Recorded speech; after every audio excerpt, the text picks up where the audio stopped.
Kami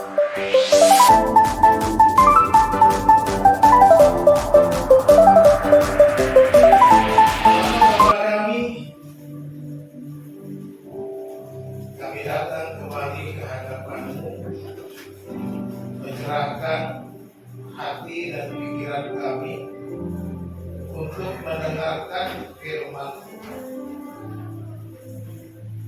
Biarlah Tuhan sendiri memenuhi kami dengan Roh-Mu yang kudus, berbicara kepada kami pribadi lepas pribadi, memberikan kami hikmat dan pengertian supaya kami bukan hanya menjadi pendengar, tetapi kami boleh menjadi pelaku firman Tuhan.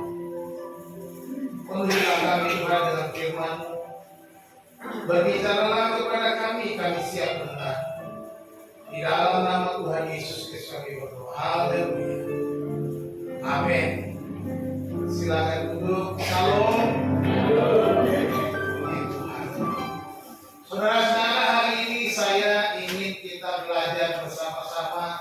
Ada satu janji Tuhan yang Tuhan akan memberikan kepada orang-orang percaya yang merindukan kedatangan Tuhan, yaitu mahkota kebenaran.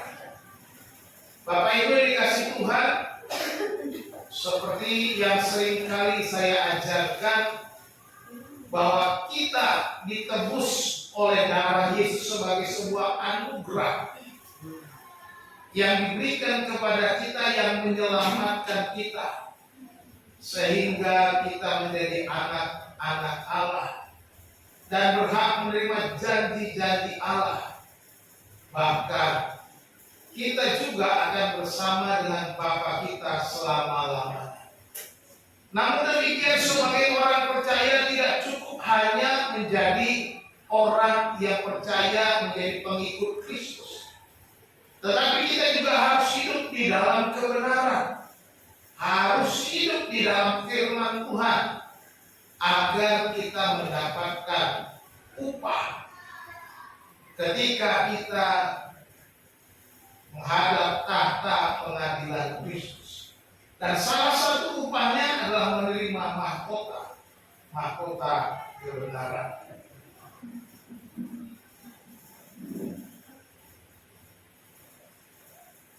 Apa sih mahkota itu?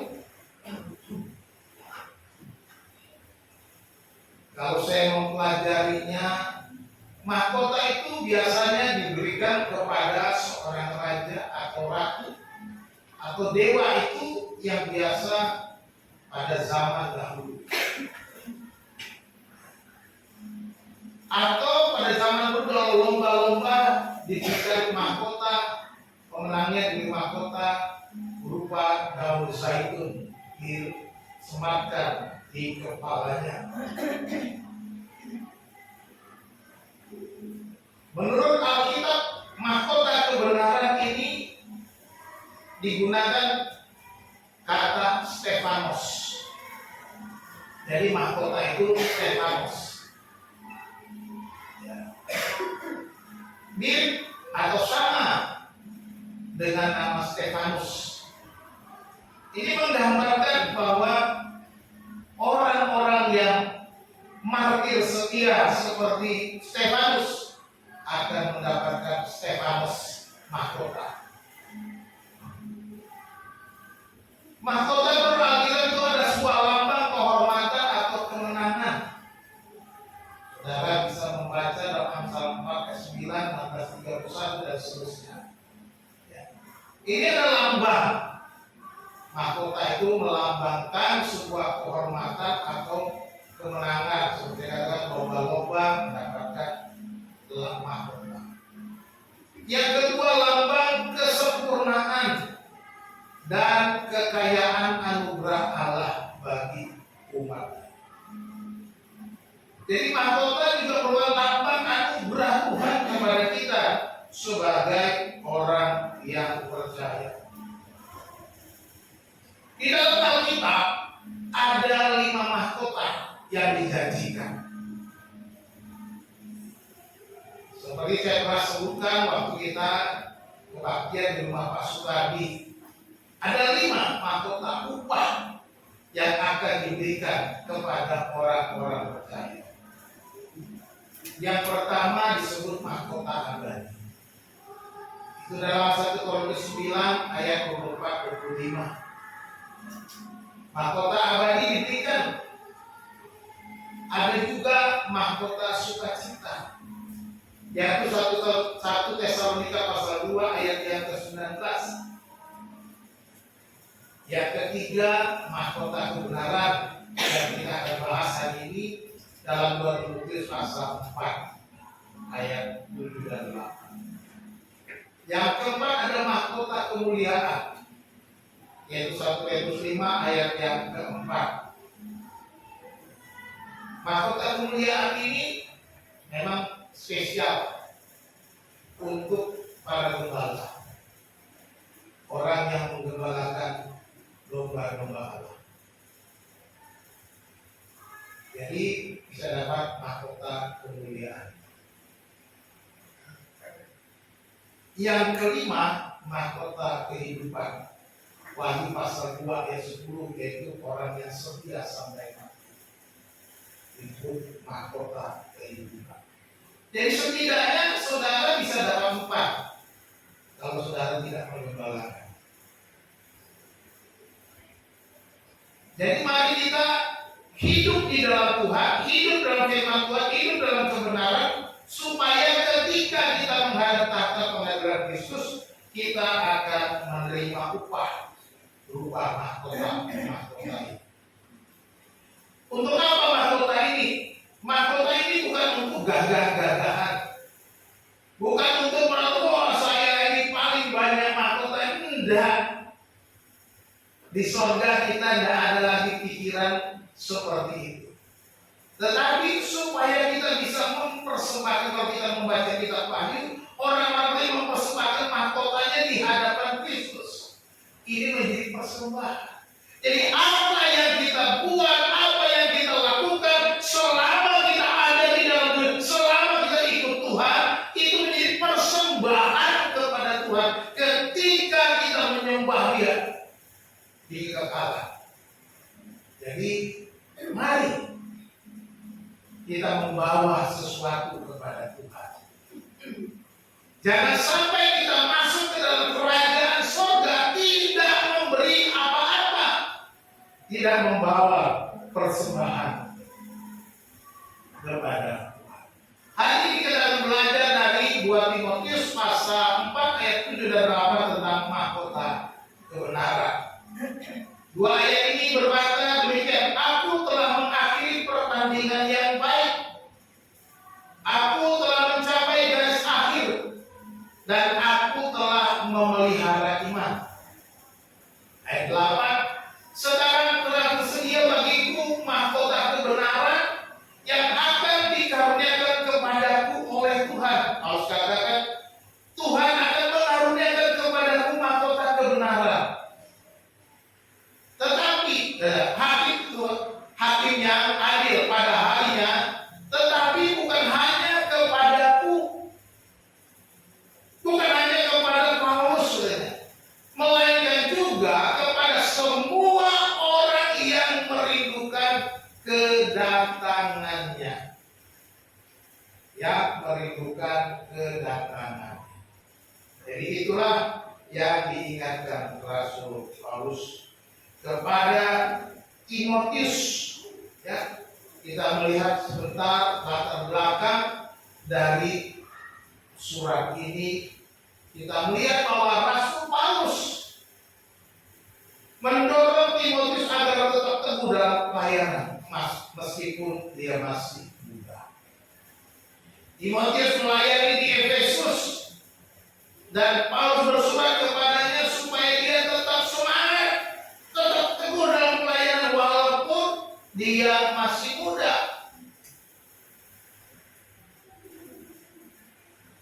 Jangan sampai ada orang yang merendahkannya karena masih muda, tetapi tetap semangat. Paulus mendorong agar Timotius meneladaninya untuk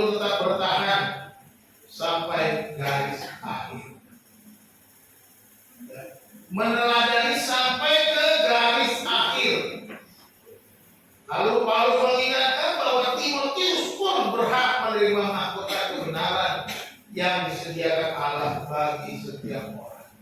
Jadi dengan mengatakan ini, Paulus ingin memotivasi supaya setiap orang, khususnya Timotius, berusaha supaya mungkin melayani Tuhan, melakukan tugas pelayanan, melakukan panggilan yang meladani, Rasul meladani Kristus, supaya dia juga mengatakan akan ada mahkota, akan ada upah yang akan diperolehnya. Sekarang bagaimanakah kita bisa memperoleh mahkota kebenaran itu? Di dalam ayat yang ketiga, syarat utama untuk memperoleh mahkota kebenaran. Ada 3 hal yang Paulus ingatkan. Yang pertama dikatakan mengakhiri pertandingan yang baik. Sebagaimana dikatakan di dalam ayat, aku telah mengakhiri pertandingan yang baik. Aku telah mencapai garis akhir. Mahkota kebenaran itu tidak akan kita dapat kalau kita tidak menyelesaikan pertandingan. Kalau kita tidak mau sampai ke garis akhir. Seperti yang pernah saya ceritakan, ada seorang pelari dari Afrika dalam perlombaan lari maraton dalam sebuah olimpiade. Ketika dia berlari lari maraton cukup panjang, 42 km. Cukup jauh. 42 km dari kira-kira dari sini sampai ke Palu atau Bogor sedikit lah. Ya kan gitu. Larinya 42 km. Sang pelari terus berusaha, berulang kali dia jatuh, berulang kali dia kelelahan. Dan akhirnya pelari-pelari lainnya sudah mencapai garis akhir. Tetapi pelari ini masih terus berusaha mencapai garis akhir. Ketika semua pelari sudah mencapai garis finish, hari sudah mulai sore, orang berpikir ya sudah tidak ada lagi yang kita tunggu. Tidak ada lagi pelari atau atlet yang akan memasuki stadion mengakhiri pertandingannya karena sudah terlalu sore.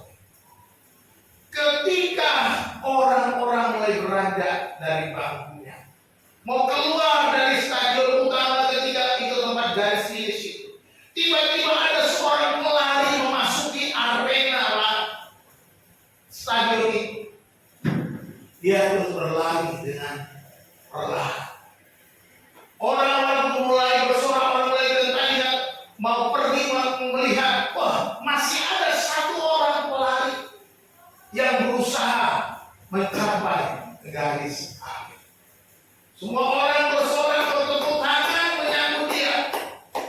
Walaupun dia tidak akan mendapatkan juara karena sudah ada yang masuk ke garis finish lebih dulu. Dan akhirnya dia pun mencapai garis finish. Wartawan pun mendekati sang pelari ditanya, mengapa saudara terus berusaha berlari? Kenapa saudara terus berusaha? Bukankah sudah tidak mungkin mendapatkan juara? Sang pelari dengan tenang menjawab pertanyaan wartawan. Dia berkata, saya diutus oleh negara saya untuk berlari dan mencapai garis akhir, bukan untuk menyerah. Inilah jawaban dari sang pelari, bahwa dia tidak mau berhenti berlari sebelum mencapai garis akhir. Dan semua orang kagum akan hal itu. Dia merasa bahwa dia adalah mewakili negaranya untuk mencapai garis akhir. Saudara dan saya dipanggil Tuhan mewakili kerajaan surga untuk terus berlari. Bukan siapa yang lebih dulu lari sampai ke garis akhir, tetapi marilah kita semua mencapai garis akhir. Seperti Paulus katakan, aku telah mengakhiri pertandingan yang baik, aku telah mencapai garis akhir. Itulah yang harus kita lakukan. Bukan menyerah, bukan berhenti di tengah-tengah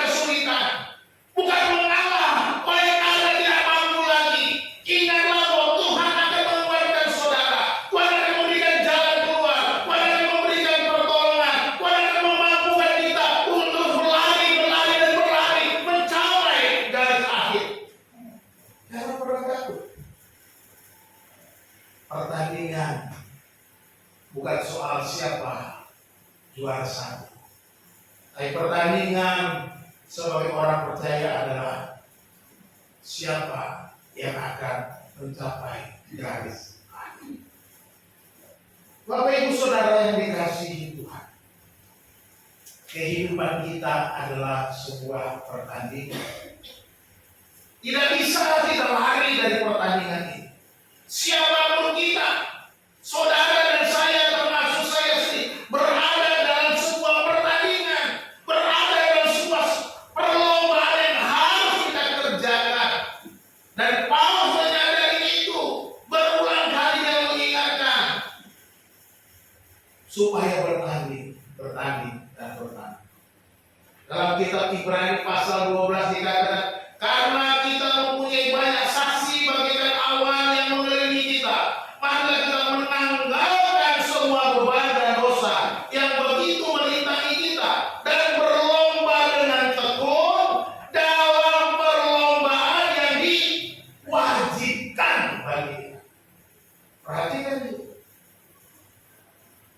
Penulis kitab Ibrani berkata, maka berlomba dengan tekun dalam perlombaan yang diwajibkan. Ini wajib, bukan sunnah, bukan pilihan. Tidak ada pilihan lain selain terus berlomba. Ketika saudara mengambil keputusan, saya mau ikut Yesus, saudara masuk dalam pertandingan. Wajib hukumnya bertanding. Wajib bagi kita untuk berlomba di dalam arena pertandingan itu. Dikatakan kita punya banyak saksi. Kalau kita lihat Ibrani pasal 1, ini tidak pernah saya khotbahkan. Ibrani pasal 11 itu digambarkan saksi-saksi iman. Mereka sudah berhasil dengan luar biasa karena iman. Disebutkan. Demikian juga kita. Mereka sebagai saksi bagaikan awan mengelilingi kita. Dan juga digambarkan kita di sebuah arena pertandingan. Dan ada banyak penonton yang terus bersorak, terus menonton kita, menjadi supporter kita. Ayo kamu bisa, karena mereka sudah melewati masa-masa itu. Ayo kamu bisa, karena mereka tahu kita dipercayakan untuk pertandingan itu. Dan itu wajib bagi kita. Pertandingan itu wajib. Kehidupan kita adalah sebuah pertandingan. Mau atau tidak mau, suka atau tidak suka, kita harus terus bertanding. Dan Paulus kata, aku telah mengakhiri pertandingan yang baik. Dan aku telah mencapai garis akhir. Kita belum. Kita masih berlari. Kita tidak tahu garis akhirnya di mana. Tetapi kita harus terus berlari. Kita tidak tahu kapan dan sampai kapan kita harus berlari. Tapi kita harus berlari dan berlari. Kita harus berjuang. Kita harus bertanding. Kita harus berusaha. Kita harus mencapai garis akhir. Dan itu harus dilakukan selama kita masih diberi kesempatan hidup di dunia ini. Itu adalah sebuah pertandingan. Paulus katakan, karena bagiku hidup adalah Kristus dan mati adalah keuntungan. Tetapi jika aku harus hidup di dunia ini, itu berarti bagiku bekerja memberi uang. Ini sebuah pertandingan. Aku harus berbuat. Kalau aku hidup, aku berbuat. Aku menghasilkan sesuatu. Aku berdampak bagi sekelilingku. Aku menjadi berkat di mana aku ada. Aku harus berbuat. Inilah sebuah pertandingan itu. Pertandingan itu bukan kepentingan kita sendiri sebagai orang percaya. Ketika kita bertanding bukan berarti engkau sudah bertanding untuk dirimu. Pertandingan kita adalah bagaimana kita hidup supaya menjadi berkat, supaya menjadi dampak yang terbaik bagi orang di sekitar kita. Kalau kita menjadi berkat, pertanyaan besar,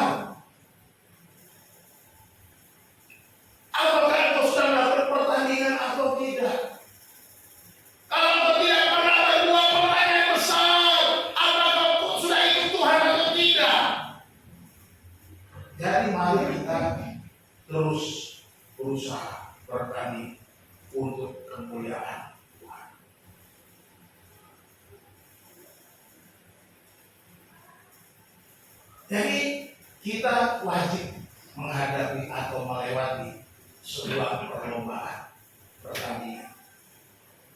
Di dalam pertandingan itu ada standar peraturan dalam sebuah perlombaan. Di dalam ayat 2 ayat kelima, Paulus mengingatkan seorang olahragawan hanya dapat memperoleh mahkota sebagai juara apabila ia bertanding menurut peraturan olahraga. Perhatikan. Jadi ada standar atau aturan yang harus dilakukan dalam sebuah pertandingan olahraga. Tidak bisa asal ikut lomba. Tidak bisa asal berbuat sesukanya. Sebuah lomba lari cepat sprint 100 meter. Ada garis jalur yang harus mereka jaga supaya tidak menginjak garis orang lain. Sekalipun dia berlari cepat, kalau dia menginjak garis, maka dia kena diskualifikasi karena melanggar aturan. Seorang pelari dengan berkompetisi juara, ketika diperiksa dia menggunakan doping obat-obatan, dia diskualifikasi karena melanggar aturan olahraga. Jadi ada standar di dalam pertandingan ini. Itu peraturan olahraga. Ya. Ada standarnya. Lalu sekarang bagaimana dengan kita? Apakah sebagai orang percaya kita punya standar, punya ukuran, punya aturan? Yes.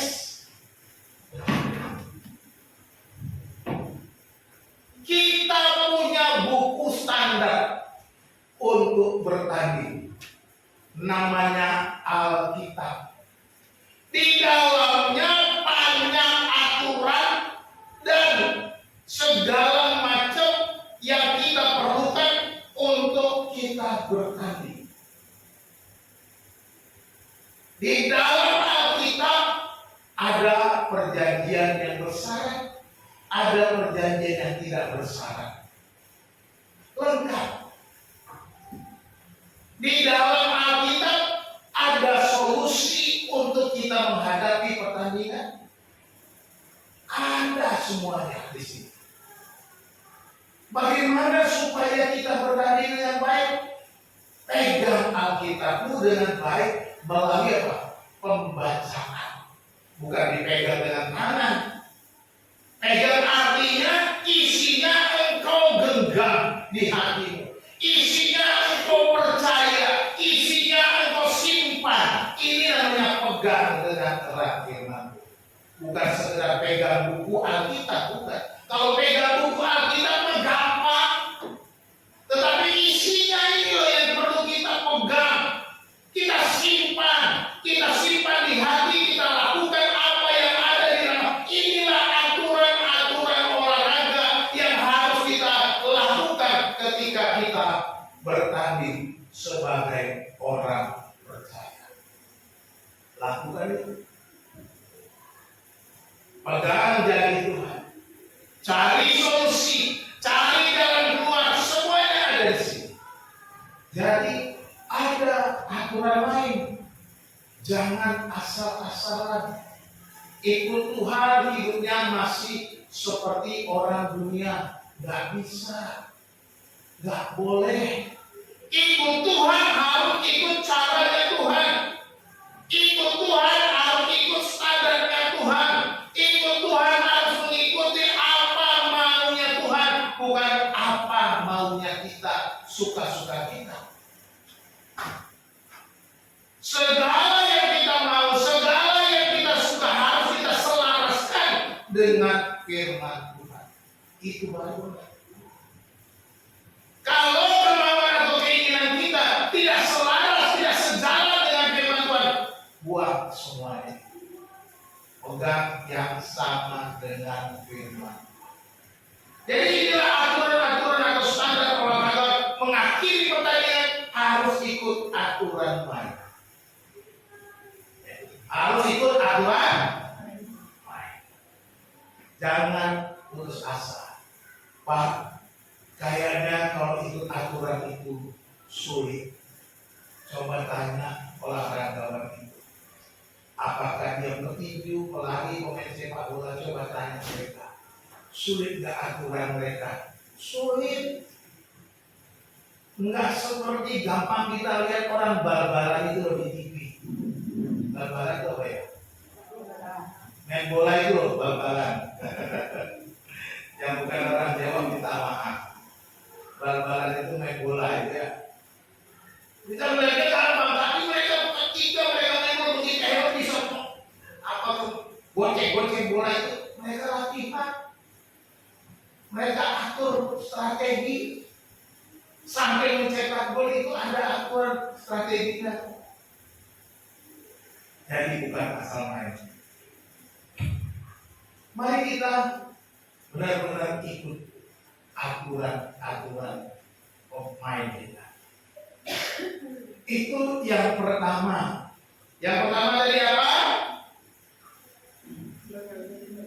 Mengakhiri pertandingan yang baik. Yang kedua, apa yang kedua syaratnya? Memelihara apa? Iman. Jika dikatakan aku telah memelihara iman, kata Rasulullah. Kata memelihara itu kata kerja. Kata kerja aktif. Memelihara. Kalau pasifkan berarti dipelihara. Kata Yunani itu tereo, memelihara. Kata dasar tereo. Kata tereo itu artinya juga artinya menjaga, mengawasi. Jadi iman itu kita pelihara, kita jaga betul. Kita awasi iman kita agar tidak menyimpang. Iman bahasa Yunaninya istis itu iman. Jadi kita harus memelihara iman kita. Selain kita mencapai garis akhir, kita sampai ke garis akhir supaya ketika kita sudah mencapai, baru kita akan menerima mahkota dan kita pelihara iman kita. Karena ini aktif, bentuk perfect. Perfect itu artinya sesuatu yang telah terjadi dan sudah selesai. Sudah selesai, rampung, komplit, sempurna, lengkap itu artinya. Jadi memelihara iman ini secara aktif. Jadi sejak kita percaya sampai kita dipanggil Tuhan, ini semua sudah selesai. Kita pelihara iman kita dengan aktif, bukan pasif. Kita yang terus berusaha memelihara iman itu. Kita yang terus berusaha menjaga iman kita. Kita yang terus berusaha mengawasi bagaimana iman kita yang hidup itu selesai, komplit, lengkap sampai ke garis akhirnya. Aku telah memelihara iman. Dalam bahasa Indonesia cuma terjemahan telah memelihara. Sebenarnya telah selesai memelihara karena sudah mencapai garis akhir. Nah, kalau kita sudah mencapai garis akhir, apakah kita sudah selesai memelihara? Itu artinya ada proses yang sudah dilalui oleh Rasul Paulus. Ada masa-masa di mana dia terus bertahan dengan menjaga imannya, tidak goyah. Dikatakan di dalam firman Tuhan, aku punya keyakinan yang kokoh akan Injil. Dia pelihara iman. Sekalipun melewati masa-masa sulit, dia pelihara iman. Sekalipun dia masuk penjara, dia pelihara iman. Sekalipun dia tertekan, dia pelihara iman. Sekalipun dia dianiaya, dia pelihara iman. Dia tidak goyah. Pelihara iman dengan aktif. Ya. Jadi bukan hanya duduk manis. Oh, sudah percaya, sudah cukup. Dulu manis, nah, udah selesai sampai di situ, Bapak Ibu. Kita harus pelihara, kita harus jaga sepanjang hidup kita. Jadi ada usaha untuk memelihara iman. Usaha itu dilakukan dari sejak percaya sampai akhir hayat. Makanya maksud aku telah memelihara iman. Seorang olahragawan dia terus berlatih, latihan. Mereka latihan begitu berat, seperti seorang prajurit juga latihan berat. Kalau kita memperhatikan seorang olahragawan, ketika dia mengikuti semua latihannya, apa yang dia lakukan? Yang harus dia jaga dengan disiplin. Dia ikuti aturan pelatih. Waktunya latihan, harus latihan. Waktunya latihan jangan di warung kopi. Waktunya latihan jangan kamu dugem. Makanya mereka ketika masuk pemusatan latihan, para atlet itu tidak boleh kemana-mana, tidak boleh dugem-dugem. Ya. Mereka harus ikut apa kata pelatih, menjaga kesehatan, menjaga waktu, menjaga semuanya, mengikuti semua metode latihan yang diarahkan oleh pelatih. Pelatih kiper akan ikuti, pelatih pemain, semuanya mereka ikut. Ada masing-masing metode latihan. Lalu mereka juga harus menjaga makanan mereka. Nggak seperti saya menjadi kegendutan, nggak jaga makanan. Ya kan? Olahraga itu harus terus, makanannya pun mesti diatur. Jangan sampai salah makan. Apalagi kalau mau bertanding tiba-tiba salah makan, sakit perut, sakit dan nggak bisa bertanding, repot. Jadi jaga makanan. Waktu istirahat harus diatur. Jadi banyak lagi kalau saya mau daftarkan, banyak peraturan-peraturan yang ketat yang harus dilakukan seorang olahragawan. Jangan sampai kita tidak menjaga kehidupan iman kita dengan melatih diri kita supaya iman kita terus kuat, bertumbuh, iman kita terus hidup, iman kita terus menyatakan kemuliaan Tuhan. Alkitab berkata orang benar akan hidup oleh iman. Orang benar akan hidup oleh iman. Iman adalah kepercayaan dan keteguhan hati kepada Tuhan. Ini yang boleh ditekankan, memelihara iman tadi. Di dalam Roma 1:17, sebab di dalamnya nyata kebenaran Allah yang bertolak dari iman dan memimpin kepada iman. Seperti ada tertulis orang benar akan hidup oleh iman. Ingat baik-baik, kita sebagai orang benar, karena kita dibenarkan oleh darah Yesus, kita menjadi orang benar. Nah, kalau kita menjadi orang benar, maka dikatakan orang benar akan hidup oleh imannya. Kita bisa bertahan oleh karena iman. Kita bisa berjalan oleh karena iman. Kita bisa melakukan setiap hari aktivitas kita oleh karena iman. Ini yang harusnya sebagai orang benar, hidup oleh iman.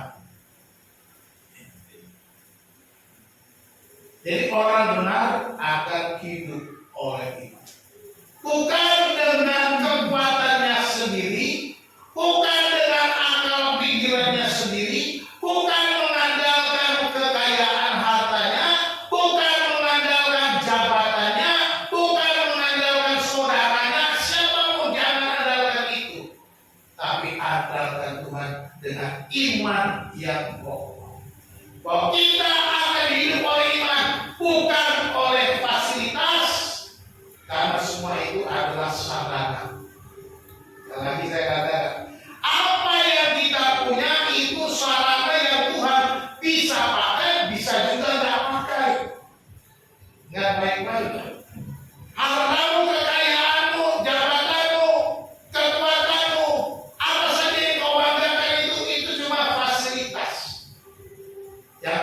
sediakan. Dan Tuhan bisa pakai, bisa juga nggak pakai, terserah Tuhan. Jadi kita harus mengandalkan Tuhan. Orang yang mengandalkan Tuhan, orang yang menyerahkan hidupnya kepada Tuhan, karena orang yang mengandalkan Tuhan akan diberkati. Amin. Ada janjinya? Ada?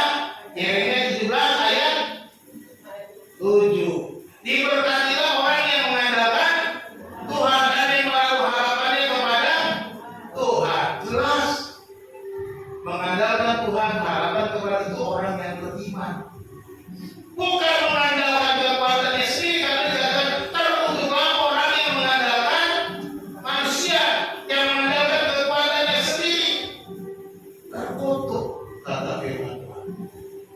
Jadi sekali lagi itu cuma sarana fasilitas yang Tuhan bisa izinkan kita pakai atau tidak. Jadi kita yang paling penting harus menjadikan Tuhan yang utama dulu.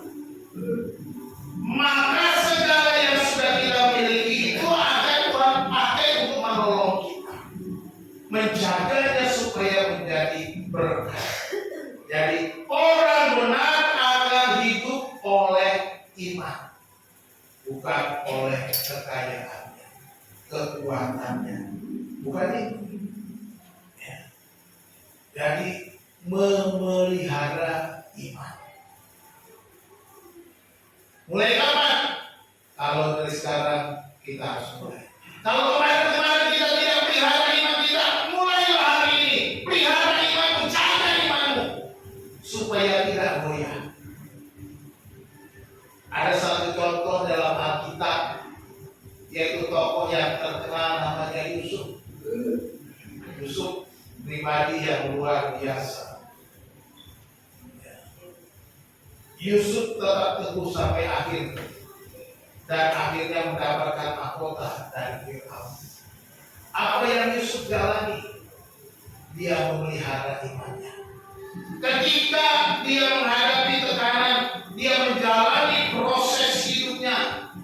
Meskipun dia ditolak oleh saudara-saudaranya, masuk penjara, difitnah oleh istri Potifar, tetapi karena mempertahankan imannya, menjaga imannya, menjaga kekudusannya, maka Tuhan mengaruniakan kepadanya kedudukan. Ini satu contoh orang yang memelihara iman. Dia tetap bertahan dengan imannya, dia tidak goyah dengan imannya, sekalipun dia harus melewati masa-masa sulit. Dia tidak pernah bersungut-sungut, dia bersyukur, dia tetap berbuat baik dimanapun dia ada. Di penjara pun dia menjadi orang yang baik. Dia tidak marah kepada siapapun, tidak menyalahkan Tuhan, tidak menyalahkan saudara-saudaranya. Oh, ini karena abang-abangku aku menghadapi penjara, oleh karena abang-abangku aku dijual, oleh karena abang-abangku aku menjadi penderita. Tidak. Dia tetap mempertahankan iman, memelihara iman. Memelihara iman juga menjaga hati. Menjaga hati agar tidak dikontaminasi atau terkotori oleh pikiran-pikiran duniawi, oleh konsep-konsep duniawi, oleh berbagai macam kotoran-kotoran dari lingkungan sekitar kita. Menjaga hati. Itu yang harus dilakukan. Dia memelihara iman dengan jaga hatinya, dengan tidak pernah mau dikotori oleh pikiran buruk, tidak pernah mau dikotori oleh berbagai macam tekanan. Kalau kita kan sering, kalau sudah menghadapi tekanan, kita cari-cari kesalahan. Ini karena kau, ini karena kau, ini karena kau, ini karena kau, kita beringat. Seharusnya orang yang memelihara iman, dia jaga hatinya. Apa yang dia harus lakukan ketika kita menghadapi tekanan? Kita sudah belajar minggu lalu. Apa rencana Tuhan? Apa kehendak Tuhan? Aku mau merendahkan diri. Berikan aku kekuatan, berikan aku pertolongan, Berikan aku jalan keluar ya Tuhan. Berapa lama lagi aku harus mengalami seperti khotbah minggu lalu. Ini yang harus kita lakukan ketika kita menghadapi kita. Jaga hati. Jangan mau dikotori dengan berbagai macam pikiran-pikiran salah dari sekitar kita. Jalanilah proses hidupmu dengan selalu bersyukur. Sekalipun itu tidak menyenangkan. Tidak usah mencari kambing hitam. Tidak usah mencari siapa yang mengakibatkan engkau menderita. Terima itu. Jalani dengan penuh syukur. Jadi yang kedua, syarat yang kedua supaya kita mau mendapatkan mahkota kebenaran apa? Memelihara iman. Bukan nanti, tapi mulai sekarang sampai ke sekarang. Yang ketiga apa? Merindukan kedatangan Tuhan. Ini syarat yang ketiga, karena dia janjikan di sana. Bukan hanya kepadamu saja, kata Paulus, melainkan juga kepada semua orang yang merindukan kedatangan. Haleluya. Saudara percaya Yesus akan datang kedua kali? Amin. Dia akan datang kedua kali. Dia akan menjemput saudara. Dia akan rawat. Dia akan membawa kita bersama-sama dengan Dia. Dia akan datang kedua kali. Saudara merindukan kedatangannya, saudara akan mendapatkan mahkota kebenaran itu. Ya. Teruslah berjuang sampai garis akhir. Pelihara imanmu dan tetap rindukan kedatangan Tuhan. Karena Dia akan datang yang kedua kali memberi upahnya kepada kita. Sekarang pertanyaannya apa? Tanda-tanda kita merindukan kedatangan Tuhan. Apa tanda-tandanya kalau kita merindukan kedatangan Tuhan? Ada yang tahu? Lanjut aja Pak khotbahnya, saya mau dengar. Yang pertama itu selalu berjaga-jaga. Selalu apa? Berjaga-jaga. Itu Matius 25 ayat 4 berkata, sedangkan gadis-gadis yang bijaksana itu membawa beritanya dan juga minyak dalam buli-buli mereka. Yesus menceritakan sebuah perumpamaan, ada 10 orang gadis yang membawa berita, 5 gadis yang bijaksana dan 5 gadis yang bodoh. Mereka menantikan mempelai yang akan datang, yang tidak tahu kapan akan datang. 5 gadis yang bodoh itu mereka tidak membawa minyak untuk persediaan, tetapi 5 gadis yang bijaksana membawa minyak dalam buli-buli mereka. Dan pada waktu tengah malam datanglah sang mempelai, dan 5 gadis bodoh itu kebingungan karena lampu mereka hampir padam. Lalu mereka berkata kepada 5 gadis yang bijak, berikanlah kami sedikit minyakmu. Oh, tidak bisa, nanti tidak cukup bagi kami. Pergi cari minyak sendiri. Ketika mereka pergi keluar mencari minyak, saat itulah mempelai datang.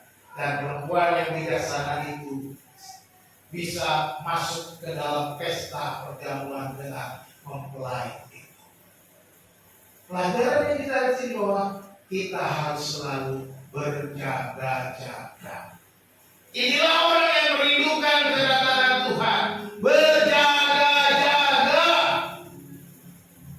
siap sedia. Berjaga-jaga yang bagaimana kalau berbicara tentang perkawinan orang Yahudi. Ketika seorang mempelai laki-laki dan mempelai perempuan dipertunangkan, mempelai laki-laki dia kembali ke rumah ayahnya, menyiapkan rumah, dan dia akan berkata, aku akan datang kalau bapakku suruh datang. Ya. Itu sebabnya Yesus berkata tentang hari dan saatnya, tidak ada seorang yang tahu, mereka tidak, anak pun tidak, hanya Bapa saja. Karena Bapa yang tentukan. Yesus mengatakan itu. Nah, selama penantian itu, selama sang mempelai laki-laki belum datang, kandungannya. Itu sebabnya ketika Maria hamil sebelum Yusuf datang untuk menjemput dia, itu menjadi sebuah aib. Dan Yusuf pun karena dia seorang baik, dia mau menceraikan Maria secara diam-diam. Tetapi Maria katakan jangan kau ceraikan dia. So, bayi yang ada dalam kandungannya adalah juru selamat. Dan Yusuf pun akhirnya pergi menjemput Maria dan menjadi sepasang suami istri yang sah. Jadi apa yang kita pelajari? Yang berjaga-jaga di sini artinya saudara dan saya harus hidup kudus sampai mempelai Kristus itu datang menjemput gerejanya. Gereja adalah mempelai perempuan Kristus. Siapa gereja? Gereja adalah saudara dan saya, orang-orang percaya dari seluruh dunia, semua yang percaya pada Yesus. Itu adalah gereja, bukan GDP-nya, tapi orang-orangnya. Makanya dikatakan dalam sekolah minggu, aku gereja, kamu gereja, kita sama-sama gereja. Gereja bukan gedungnya, gereja bukan menaranya, gereja bukan mereknya, tapi gereja adalah orang-orangnya. Jadi di sini berjaga-jaga berarti jaga hidup yang kudus. Jangan main-main dengan Tuhan. Atau mungkin kadang nggak ada yang lihat, tetapi Tuhan lihat. Nggak ada yang tahu. Kalau saya main handphone, nggak ada yang lihat. Tuhan tahu. Kalau saudara tahu, saudara suami itu nggak lihat aku pacaran lewat handphone, Tuhan lihat. Istriku nggak tahu aku pacaran, Tuhan lihat. Ini jaga kekudusan. Jaga kekudusan seperti itu. Saudara ketemu mantan atau CLBK, itu harus lihat. Hati-hati. Jangan main-main, jaga kekudusan. Itu benar-benar berjaga. Ya. Ini yang digambarkan di dalam menyediakan minyak itu. Berkobar-kobar terus cinta kepada Tuhan. Amin. Berkobar-kobar terus cinta kita kepada mempelai kita, yaitu Kristus Yesus. Renungan dalam beberapa hari ini dari Kidung Agung itu gambaran. Oke, selain kita sebagai pasangan, juga kita gambaran kita dengan Yesus, hubungan kita dengan Tuhan. Selalu berjaga-jaga, itu yang pertama. Yang kedua, memberitakan ini. Ini juga tanda-tanda orang yang merindukan kedatangan. Menjadi saksi. Dikatakan di dalam Matius pasal 24 ayat 14, dan Injil kerajaan ini akan diberitakan di seluruh dunia menjadi kesaksian bagi semua bangsa. Sesudah itu barulah tiba kesudahannya. Yesus tidak akan datang sebelum Injil itu tersebar menjadi saksi ke seluruh dunia bagi semua bangsa, bagi segala bangsa. Bagaimana supaya Injil itu diberitakan kepada segala bangsa? Kitalah yang memberitakannya. Kitalah yang menceritakan Injil kerajaan Allah, kabar keselamatan, kabar sukacita, kabar gembira yang membawa orang kepada kemenangan dan keselamatan yang kekal, hidup bahagia selama-lamanya bersama-sama dengan Tuhan di sorga. Bukankah itu Injil kabar baik itu? Yaitu penebusan oleh darah Yesus yang membawa kepada keselamatan. Jadi ini tugas kita. Kalau kita berkata kita rindu kedatangan Tuhan, mari kabarkan keselamatan itu kepada saudaramu, kepada adikmu, kepada kakakmu, kepada orang tuamu, kepada tetanggamu. Kabarkan. Pak, saya nggak pandai bicara, Pak. Saya nggak pandai menceritakan kematian Yesus itu, Pak. Satu yang penting, hidupmu dulu Kalau hidupmu nggak menjadi berkat bagi tetanggamu, bagaimana orang lain yang bilang, oh orang Kristen itu ternyata begitu. Bukannya cocok tapi cekcok. Nggak jadi berkat. Jadi ketika kita bersaksi pun jadi hamba. Lah, apaan? Wong kamu jadi kayak gitu bagaimana? Jadi hati-hati. Mulai dari menjaga hidup kita, menjaga kekudusan, menjaga hubungan dengan Tuhan, hidup penuh dengan kasih, mengalirkan sukacita, mengalirkan damai sejahtera. Itu cukup dulu. Kalau kita sudah mengalirkan sukacita, damai sejahtera kepada teman kita, kepada keluarga kita, kepada saudara kita, kepada tetangga kita, kalau sudah itu terjadi, tinggal tunggu waktunya. Tuhan akan pakai kita memberitakan ini. Pak, tapi nggak mungkin, kan saya nggak bisa ngomong. Mungkin bisa kalau Tuhan mau pakai, kita akan terocos karena Tuhan akan membantu kita berbicara. Jadi jangan takut. Apa yang saya ceritakan? Ceritakan bagaimana Tuhan menolong. Ceritakan bahwa setelah engkau percaya Tuhan itu begitu hebat luar biasa. Ceritakan itu sudah cukup. Sehingga orang akan mau percaya kepada Yesus. Jadi orang yang merindukan kedatangan Tuhan, dia selalu menceritakan kabar baik, bersaksi bagi orang lain. Inilah ciri-ciri atau tanda orang yang merindukan kedatangan. Jadi jangan lupa, kita ingat, jaga kekudusan dan bersaksi kepada orang lain. Inilah tanda bahwa kita merindukan kedatangan. Jadi yang ketiga, syarat untuk mendapat mahkota kebenaran adalah merindukan kedatangan. Yang pertama, mengakhiri pertandingan yang baik. Jangan males, udah capek, gak mau lagi, murtad, hati-hati. Yang kedua, memelihara iman. Yang ketiga, merindukan kedatangan Tuhan. Kita masuk pada kesimpulannya. Kesimpulan yang pertama, hidup adalah sebuah pertandingan yang baik yang harus kita jalani. Kita sudah belajar bahwa hidup ini adalah sebuah pertandingan dan kita tidak bisa lari dari kenyataan itu. Kita harus hadapi, kita harus jalani, kita harus terus bertanding. Yang kedua, kita simpulkan bahwa orang percaya harus hidup dengan imannya menghadapi seluruh pertandingan yang dihadapi.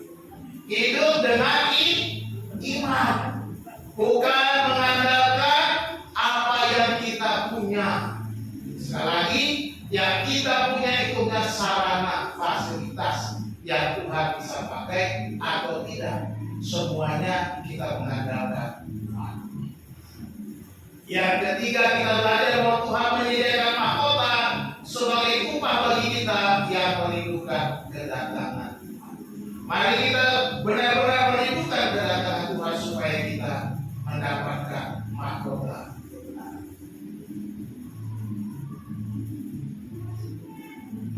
Sekarang apakah yang harus dilakukan untuk memperoleh mahkota kebenaran?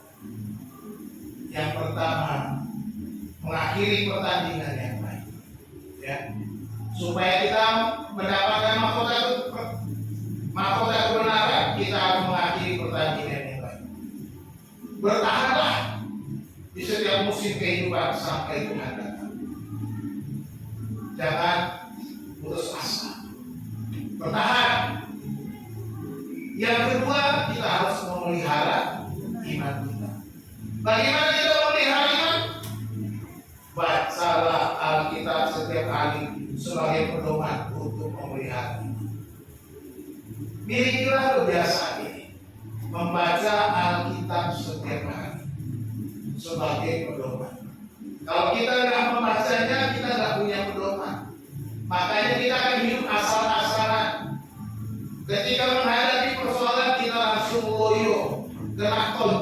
kali keok. Gitu kira-kira gitu ya. Itu kan pertandingan tadi. Karena tidak punya pertahanan, tidak punya daya tahan. Kenapa kalian tidak tahu firman Tuhan? Harus jaga dengan itu. Makanya selalu saya ingatkan pentingnya kita selain membaca firman Tuhan, datang ke dalam ibadah-ibadah untuk mendengarkan firman Tuhan, baik ibadah hari Minggu khususnya, ibadah keluarga, ibadah apapun, di mana firman Tuhan diberitakan, di sana kita belajar untuk memelihara iman. Yang ketiga, supaya kita memperoleh mahkota kebenaran, yaitu merindukan kedatangan Tuhan dengan kita menjaga kekudusan dan memberitakan Injil Kristus. Mulai hari ini,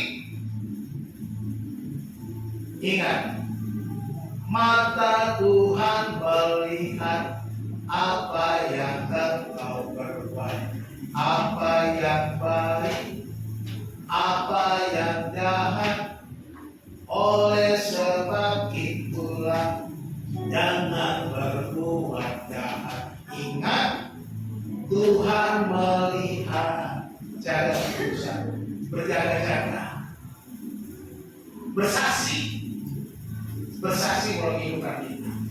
Dengan demikian kita disebut merindukan kedatangan Tuhan. Kalau kita nggak melakukan itu, sama aja kita nggak menerima bodo amat. Kalau datang atau kagak, ya udah, hidup gue ya. Kita mau hidupnya sesukanya, ya kan gitu. Tidak jaga kekudusan, tidak mau bersaksi. Ya itu orang nggak merindukan kedatangan Tuhan, karena hidup sembrono, sembarangan.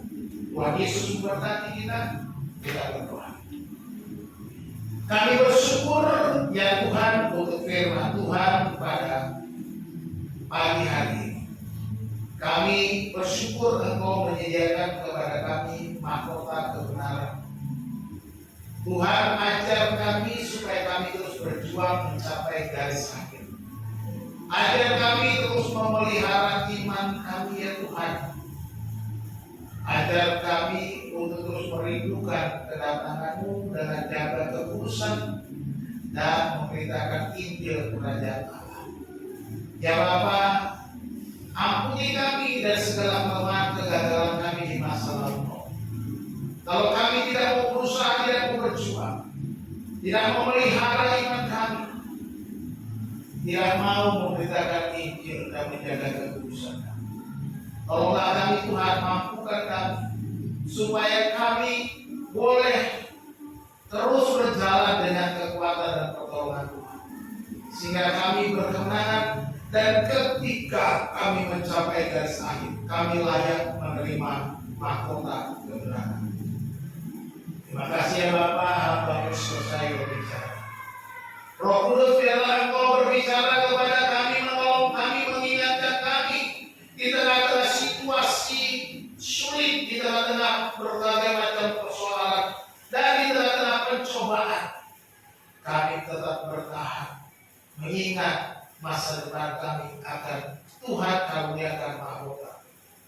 Tolonglah kami ya Tuhan, berikanlah kami kemampuan. Terima kasih Bapa, biarlah Roh Kudus terus berbicara. Di dalam nama Tuhan Yesus Kristus, kami naikkan syukur dan doa kami. Haleluya. Amin.